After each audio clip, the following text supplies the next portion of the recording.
Hi, I'm Jordan. And I'm Kit. Welcome to Starry Time, where stars plus lines. Equal stories. In this week's episode, we'll be getting silly and exploring the pop culture of our constellation this month, Corona Borealis. In this episode, we share our favorite and least favorite occurrences of this month's constellation in pop culture, broadly defined.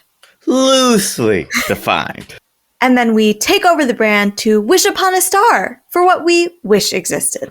All right, Kit. So we decided to focus in on the Borealis part of Corona Borealis for this exercise.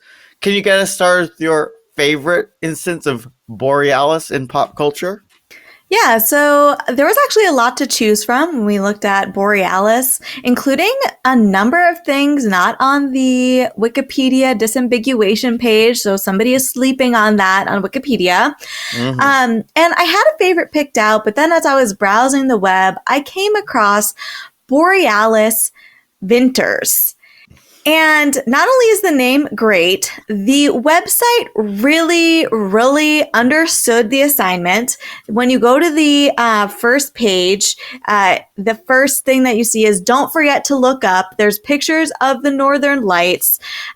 We've got sort of space/night sky related iconography throughout the entire website.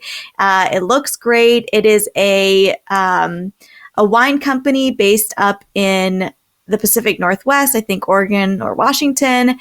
And yeah, I was like, they just really understood the assignment and better than like anything else I found. So that was my favorite. I'm on their website now. Love their wine labels here. Absolutely. It seems like the Northern Lights is their total inspiration. So what was your favorite? Where did you go with this one? Kit, I also chose another small business a little bit further north of Borealis Vinters. My favorite is actually something that in all my years I had not come up with this pun, so I was very appreciative of it. It was the Aroma Borealis herb shop, which sells all natural body care, aromatherapy, herbal skin care products, herbal teas, all of which have been inspired by plants of the boreal forest and the people who live there. So this is based in Whitehorse, Yukon. Aroma Borealis. Yeah, I like that. That's very good. That's very good. Had you thought of it before? No, never. Yeah. I wish I had. I wish I had. As soon as I read it, I was just immediately jealous. And it's been around since 1998. Do you have any honorable mentions that you want to shout out in your favorites before we move to least favorites? Yeah, I had a couple honorable mentions for my favorites. The second was Borealis, the freezing fog. Did you read this entry? No. Borealis, the freezing fog is a ice dragon from the Elden Ring video game, which I found on the villain Wikipedia. I watched a YouTube video of how to beat Borealis, the freezing fog, and it would have been my top choice over Aroma Borealis if it looked cool, but pretty derpy, this dragon. And it says it's a minor antagonist, which, you know, makes sense. What were your honorable mentions for favorite of Borealis? I had a couple. One of them was Borealis Philanthropy. They are, and I quote from their website, a social justice philanthropic intermediary working to resource grassroots movements for transformative change.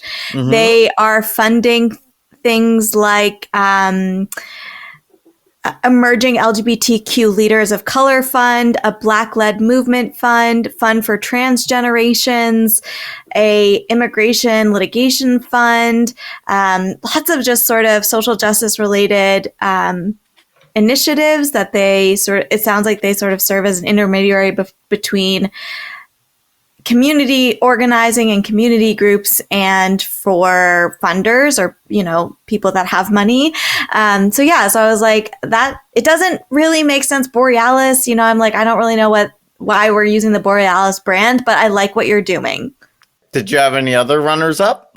Yeah, I had Borealis Records, which Did not see this one. A Canadian record label, and their mission is basically like only sign Canadian musicians. Cool. All right. It's like folk, that kind of thing. I did not recognize immediately any of the people listed on their wiki, but I was like, Borealis, you're up north in Canada. Okay, I liked it. All right, Kit. So we've gone over our favorites and our honorable mentions. Should we now get to our least favorite appearances of Borealis in pop culture? Oh, yeah. So, wow, I have to go first because I feel some kind of way. Yeah. The name of this organization is Borealis Exploration, which sounds like just an chef's kiss supervillain corporation name. Just you wait till my least favorite, which is seemingly literally a villain corporation. But keep going, yes. So on this company's wiki, they started in Canada and they are now currently not allowed to do any trade in Canada. That's a good sign. Yeah, that's great sign. That seems like a red flag to me.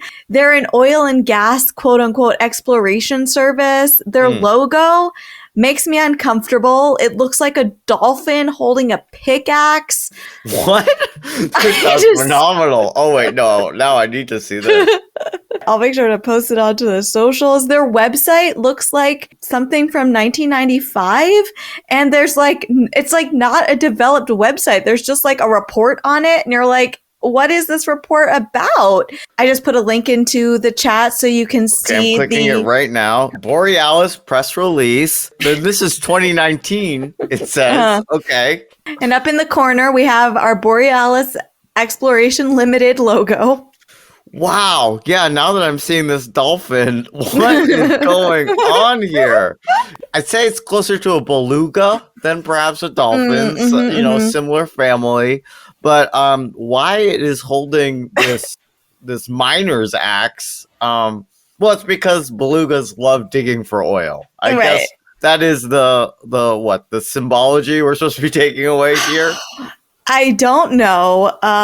Yeah, and like the website, as you can see, there's like nowhere to link. Like there's nothing to click. That's it. Like that's it.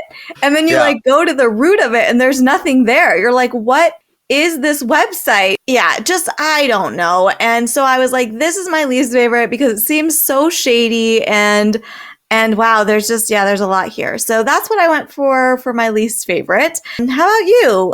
Where did you go for your least favorite? Kit, well, I searched Borealis all over the web, and I thought I'd come up with the ultimate evil corporation with the Borealis name. But now that I'm investigating this website, this beluga is...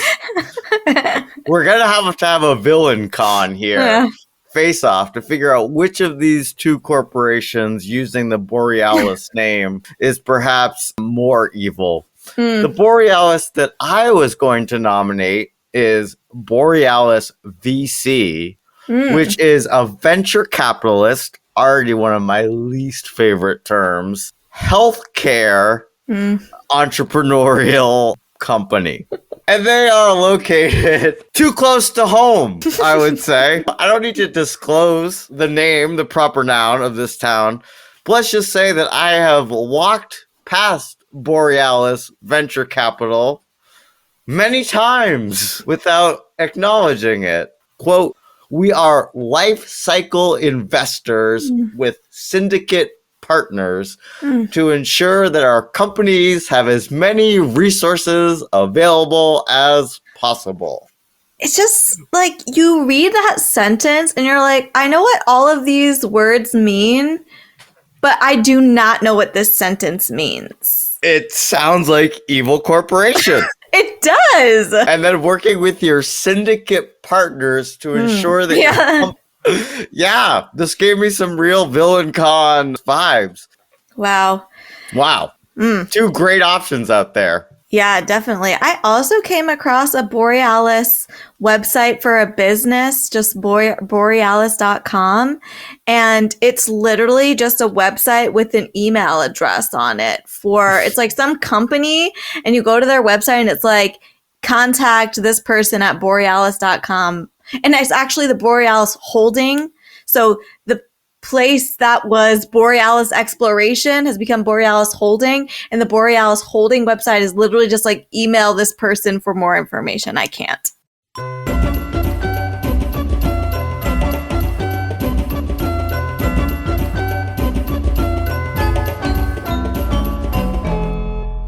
All right, Kit. So those were our favorites and our least favorites.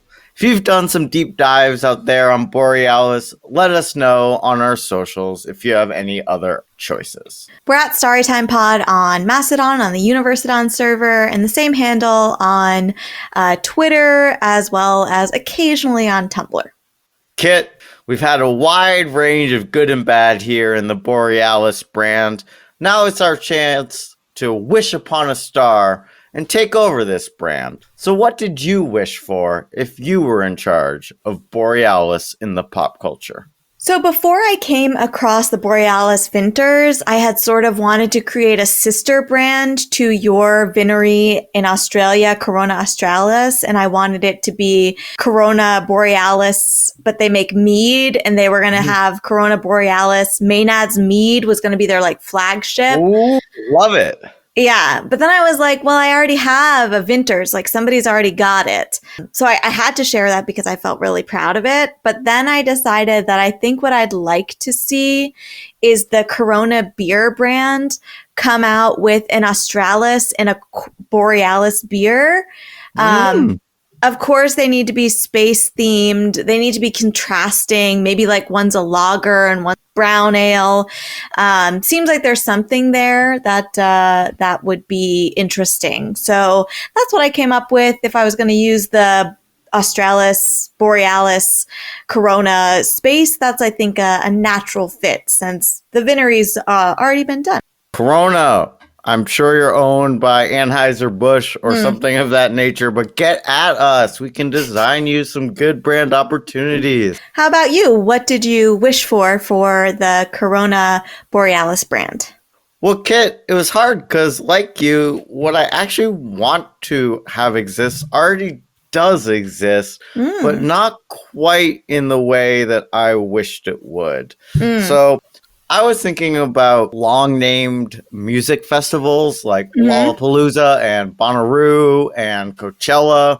And I thought if you say it really quickly, Corona Borealis could be another really great name for a music festival. My idea for Corona Borealis is that it's a music festival that takes place around winter solstice that happens in a giant sphere-like virtual space where they show you all the best parts of winter, the snowstorms, the blizzards, the northern lights, while you are nice and warm and indoors and don't have to be subject to the cold. It's kind of like, what if we had a big music festival that was during wintertime, as opposed to all the ones that we see, of course, during summertime, which are outdoors.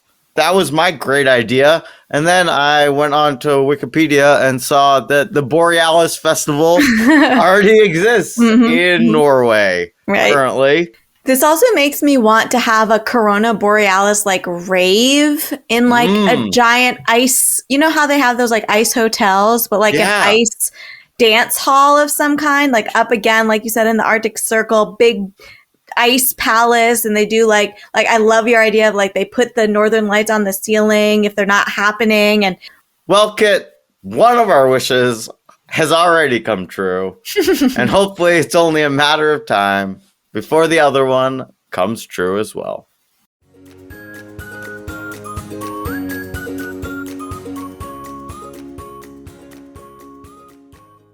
This has been Kit And Jordan. Sisters, lovers of stars and stories. And we'll see you next time. Story time.